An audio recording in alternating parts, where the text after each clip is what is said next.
Queridos amigos da Psicanálise, um prazer imenso fazer parte da vida de vocês. Gratidão pela escuta. Espero continuar te fazendo companhia nas terças e quintas-feiras, às 18 horas, falando de temas relacionados com a saúde mental e o nosso cotidiano. Viver bem precisa de manutenção. Separei um tema que atualmente demanda uma reflexão urgente. O programa de hoje é um alerta em relação às nossas crianças e aos nossos jovens. Afinal, eles são o futuro da nação. Eles precisam cuidados. Hoje, eles gritam por cuidados. Estão o tempo todo dando sinais que precisam de atenção. Diante da calamidade que está afetando todas as áreas da nossa vida, escolhi pesquisar sobre a situação das crianças e adolescentes em meio à pandemia. É isso mesmo. Sou Fernanda Dolabella, psicanalista, sim, muito preocupada com a saúde mental. Também sou psicopedagoga, sou professora atuante no Fundamental 1 e 2 pelo Colégio Rio Branco e também na graduação de psicanálise pelo Minha Esperança. Sou parte da Comissão de Ética e Perícia da Sociedade Minha Esperança. Então eu quero falar com vocês um pouco da minha preocupação e tentar diminuir a angústia que tem assolado a sociedade. Confesso que, numa conversa com uma grande amiga e colega psicanalista, a doutora Simone Cardoso, também diante de tudo que tenho escutado e compartilhado, muitas angústias de amigos, pais amigos, familiares, pessoas que me escutam e me acompanham nas redes sociais, que vieram a mim procurando respostas possíveis, buscando ajuda, devido às muitas demandas vivenciadas. Pensando em tudo isso e em experiências dentro da sala de aula, busquei informações e conhecimentos, como, por exemplo, na área da neurociências e desenvolvimento infantil, também na área de acompanhamento hospitalar e familiar. E aí surgiu o tema: como estão nossas crianças e adolescentes? Isso mesmo, como estão os nossos jovens? O melhor é pensarmos o que é funcional e o que é disfuncional. Um assunto sério. E os cuidados e proteção para esse período. Quais são, de fato, esses cuidados? A realidade de muitas crianças mudou. Agora é ficar dentro de casa, sem brincar com grupos de amigos ou ir para a escola, não é verdade? É como se estivessem quebrando vínculos. Esse isolamento físico, modo presencial, é a principal medida de proteção contra o Covid-19. Mas também pode ser um fator importante para o despertar de transtornos psíquicos e psiquiátricos. A atenção deve ser redobrada. Também vale uma reflexão sobre as compensações e recursos utilizados para suprir o contato físico deles. Será que está sendo saudável? A pandemia está colocando o homem em condição vulnerável em suas emoções e comportamento, causando um sofrimento psíquico que, para todas as faixas etárias, está além do mensurável. Então, devemos pensar em como criar estratégias de proteção para a saúde mental dos adultos, porque ao relacionar com seus filhos, acaba sendo um fator de proteção para a saúde mental deles também. Por isso, cuidar dos pais, de seus cuidadores, possibilita que condições pré-existentes não piorem, não se agravem e que não surjam outros adoecimentos. Gente, não pode piorar mais. Nós devemos nos cuidar. Vou citar uma criança de 10 anos de idade, que é a idade do meu segundo filho, que faz parte da minha realidade de convívio. Pode ter um nível de organização das suas coisas pessoais e do ambiente em que vive de uma forma mais rigorosa, e isso não ser disfuncional. Porém, é habitual, faz parte da rotina dele. Coisa que vem sendo desenvolvida em termos de disciplina e organização social desde que nasceu. Preparamos os nossos filhos para o futuro, mas esquecemos dos imprevistos. Pode ser somente um traço, uma particularidade dele. Mas quando a organização é um problema? Olha, queridos, é um problema quando gera sofrimento e disfuncionalidade. A criança e o jovem não conseguem estar bem se alguém tirar algo dele do lugar. Isso gera estresse e ansiedade. Se você conhece o seu filho, saberá identificar os desconfortos que ele passa. Em linhas gerais, nós podemos usar essas referências para identificar se a criança e o adolescente está em sofrimento psíquico ou não. É importante que a família acompanhe de perto a funcionalidade do seu filho. Coisas habituais, como sono, hábitos alimentares, interesse por brincadeiras e o contato social, que deve ser monitorado para evitar o contágio pelo coronavírus. Eu falo nessa situação agora, atual. Nós não podemos facilitar. Caso os familiares percebam alguma alteração no comportamento de seus pequenos, dos seus jovens, que não esteja dentro do quadro de normalidade em sua convivência, como ansiedade, tristeza, aversão, agressividade, descumprimento de regras básicas e desinteresse pelas atividades habituais, pode ser sim um sinal de alerta. O termo bastante escutado atualmente, transtorno mental, se refere a qualquer anormalidade, sofrimento ou comprometimento de ordem psíquica, psicológica ou mental. Segundo estimativas da Organização das Nações Unidas, as crianças e adolescentes representam respectivamente cerca de 30% e 14,2% da população mundial. Nessas populações são encontradas altas taxas de prevalência de transtornos mentais. Isso revisto dentro do campo de pesquisas. Em revisão de literatura internacional, a média global da taxa de prevalência de transtornos mentais em um determinado grupo de uma população foi de 15,8%. A taxa de prevalência tende a aumentar proporcionalmente com a idade, sendo que a prevalência média entre os pré-escolares foi de 10,2% e entre os adolescentes de 16,5%. Algo muito sério. O pior é que as pessoas estão despreparadas e não sabem lidar com os desconfortos emocionais. Os pais criam seus filhos para serem felizes, não é mesmo? Esquecem que as frustrações e mudanças e outras possibilidades fazem parte da vida e que é preciso saber administrar isso tudo dentro deles. Esse é um fator triste. No Brasil, estudos registram taxas que estão subindo e nossas crianças, adolescentes e jovens estão sofrendo. Atualmente, estimativas apontam que uma entre 4 a 5 crianças e adolescentes no mundo apresentam algum transtorno mental. Olha como isso é grave. De acordo com a Organização Mundial da Saúde, existem 2 grandes categorias específicas de transtornos mentais na infância e na adolescência. Transtorno do desenvolvimento psicológico e transtornos do comportamento e emocionais. Por isso, escolas visionárias estão investindo em apoio socioemocional de seus alunos.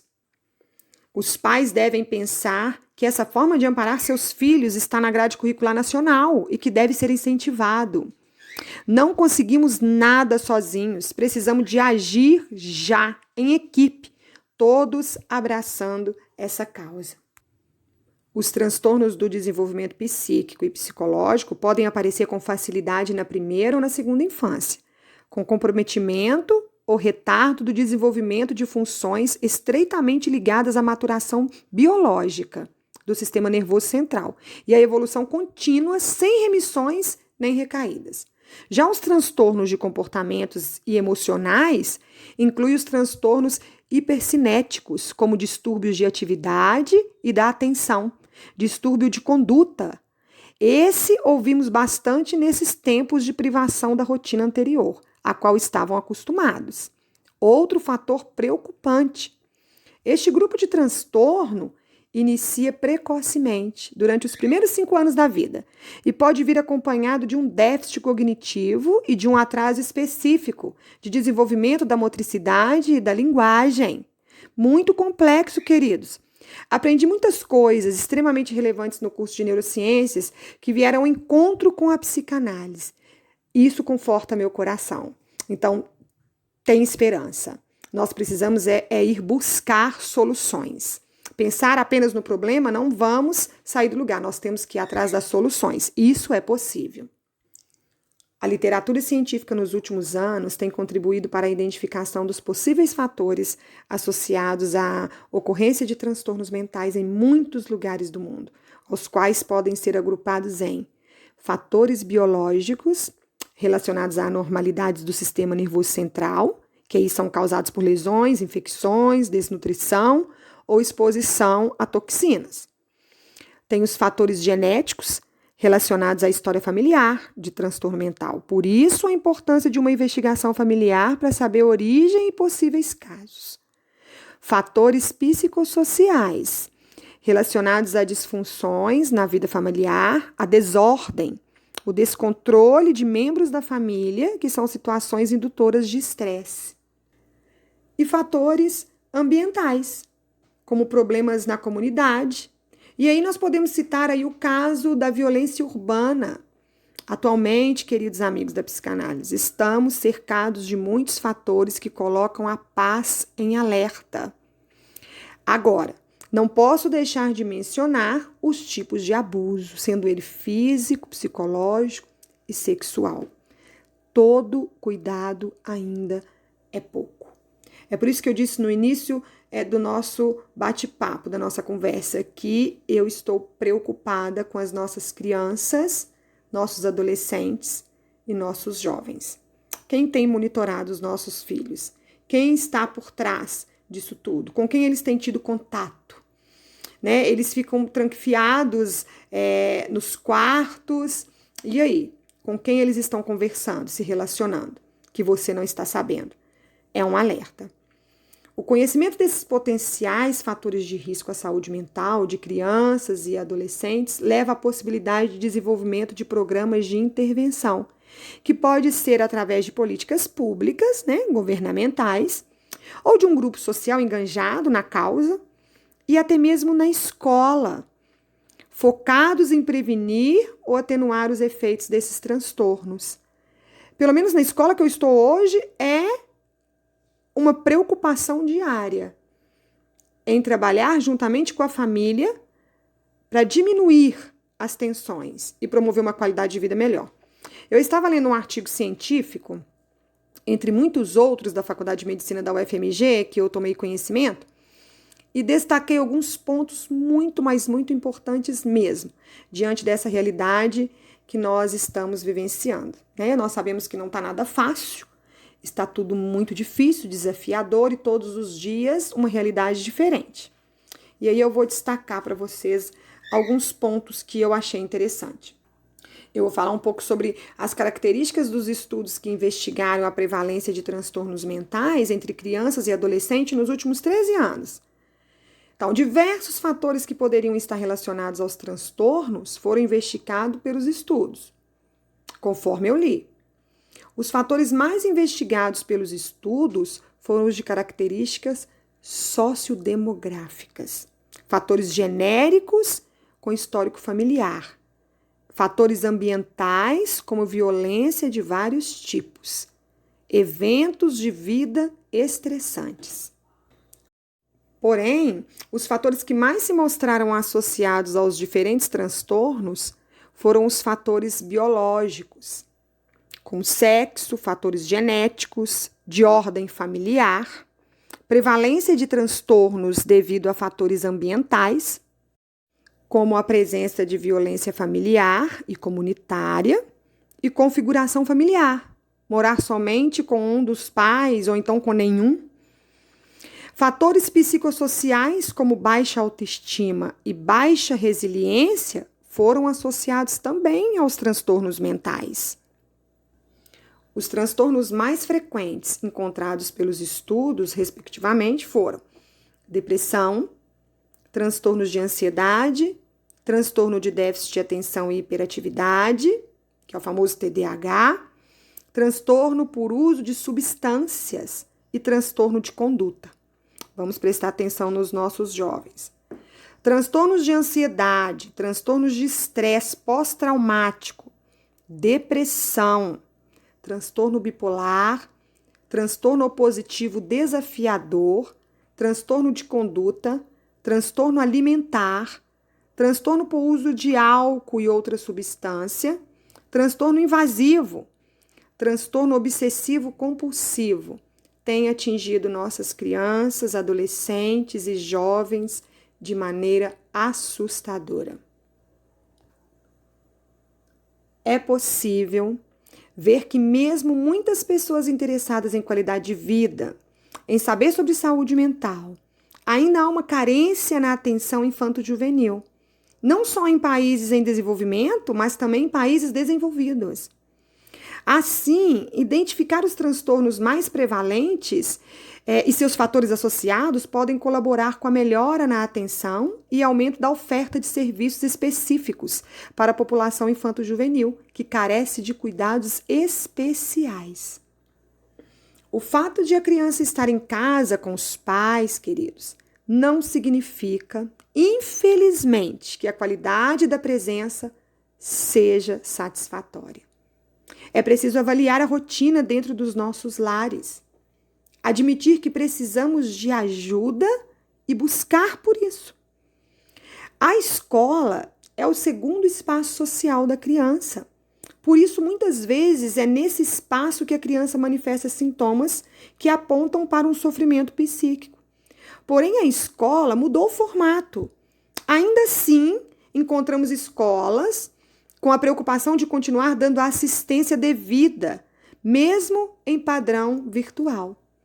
Monitoramento da presença nas aulas, na oratória do bate-papo, os chats, as câmeras abertas para dar um suporte às famílias. Por isso, a aparência de toda a estética virtual é importante. A parceria da escola e família, nesse momento, é superior a qualquer outra relação.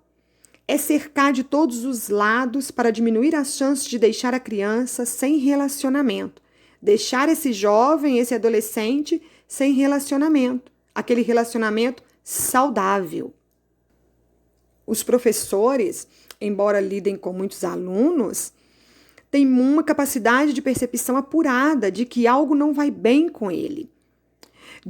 Professores, continuem se capacitando, porque nossos filhos também são alunos, as demandas estão crescendo, a escola está além dos assuntos didáticos. Se a vida dessa criança, desse jovem, não está bem, impossível um desenvolvimento promissor. Nesse sentido, o momento da pandemia exige que os pais estejam mais atentos aos seus filhos, mais próximos, conversem bastante, troquem ideias reais, brinquem juntos, dê escuta a eles, dê atenção. Quero deixar claro que, em algumas situações, um não também é atenção. Eles não podem tudo. Eles precisam de intervenções diárias, monitoramento. Se esforcem. Queridos, isso tudo vai passar. Não há formas de prevenir os transtornos mentais, pois eles se dão por um processo multifatorial.